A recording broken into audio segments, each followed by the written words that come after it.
வணக்கம் நண்பர்களே, எப்படி வெட்டு பலகாரம் செய்கிறோன்னு சொல்லி இப்போ வாங்க நாங்கள் பார்ப்போம்.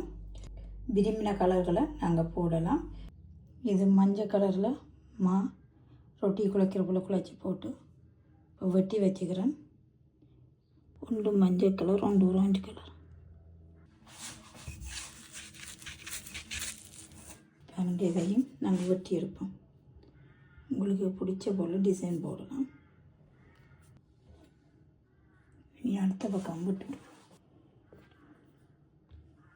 பச்சை கலரும் சுற்றி எடுத்துட்டோம். எல்லா கலரும் நாங்கள் இதாண்டு எடுத்துட்டோம். இது ஆரஞ்சு கலர், இது சிவத்த கலர், இது மஞ்சள் கலர், இது பச்சை கலர். இனி இதை நாங்கள் பொரிப்போம். அடுப்பில் எண்ணெயோட சட்டி வச்சுருக்கு. எண்ணெய் பொரிச்சுது.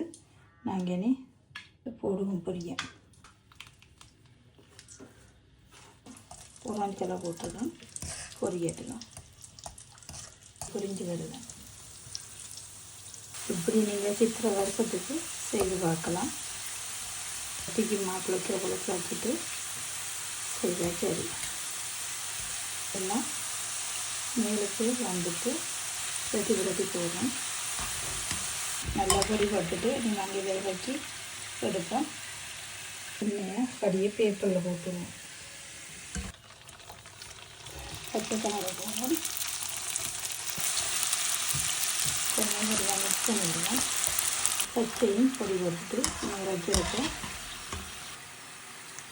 அதையும் பேப்பரில் போடுவோம். எண்ணெய் முடியும். கடைசியாக சிவப்பு கலர் பொரிக்கிறோம். நாங்கள் பொரித்து எடுத்துருக்கோம். இதை நல்லபடியாக பொரிச்சுட்டு சீனி பாகு காய்ச்சி ஊற்றலாம். எல்லாம் பொரித்து எடுத்துட்டு ஆரஞ்சு, பச்சை, மஞ்சள், சிவப்பு நாங்கள் இதுக்கு சீனி பாகு காய்ச்சி ஊற்றுவோம். சீனி பாகு சட்டி வச்சுக்கு தண்ணியை போடுவோம். தண்ணியை விடுவோம். நல்லா சீனி பாகு கரையாட்டி சட்டிக்குள்ளே இப்போ எல்லாத்தையும் போடுவோம்.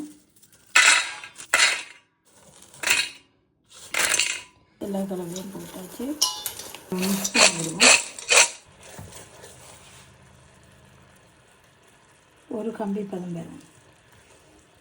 ஒரு கம்பி பதம் வந்துட்டு ஊற்றுவோம். இதுக்குள்ளே சீனி பாகு ஊற்றிட்டு எல்லாத்தையும் ஊற்றுவோம். மிக்ஸ் பண்ணிடுவோம். இப்போ நாங்கள் சாப்பிட்டு பார்க்க போகிறோம். கோப்பியும் ஊற்றி வச்சுக்கிறோம். பலாப்பழம் எடுத்து வச்சுக்கு இந்த பக்கெட்டில் வந்தது. உங்களுக்கு இந்த வீடியோ பிடித்திருந்தால் லைக் பண்ணுங்கள், ஷேர் பண்ணுங்கள், சப்ஸ்கிரைப் பண்ணி பெல் பட்டனை அமர்த்துங்கள். மீண்டும் அடுத்த ஒரு காணொளி சந்திப்போம். நன்றி, வணக்கம்.